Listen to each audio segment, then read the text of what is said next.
Jesus helped and healed a lot of people. He made blind people to see. He made deaf people hear.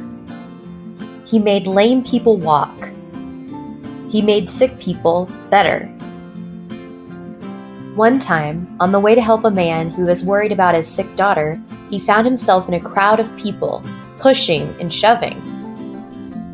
Suddenly, Jesus stopped. His friends looked back. What was he doing? "Who touched me?" Jesus asked, because he felt power go out of him. "It was me," said a frail lady, looking down at the ground because she was ashamed. The poor lady had been sick for 12 years and she had to get well. She knew if she only touched Jesus' coat, she would be healed.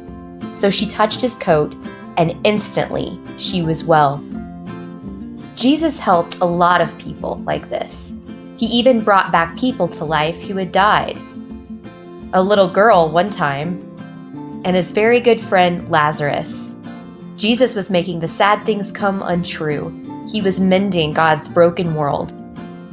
There were always lots of crowds of people around Jesus. They loved to be near him. One time, there were 5,000 tired and hungry and probably grumpy people sitting on a hillside wanting their dinner.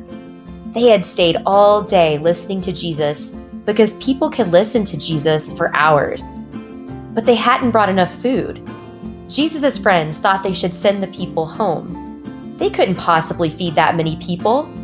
But Jesus said, "Of course we can. This little boy has 5 loaves of bread and 2 fish. I can work with that." Jesus' friends didn't understand him. But Jesus knew the one who made all the fish in the oceans. And Jesus knew the one who in the very beginning had made everything out of nothing at all. How hard would something like this be for someone like that?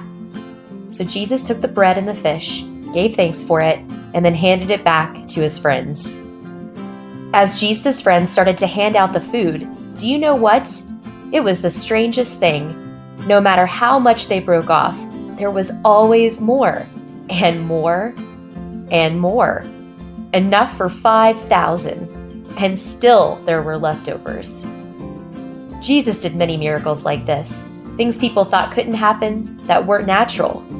But it was the most natural thing in the world. It's what God had been doing from the very beginning, of course.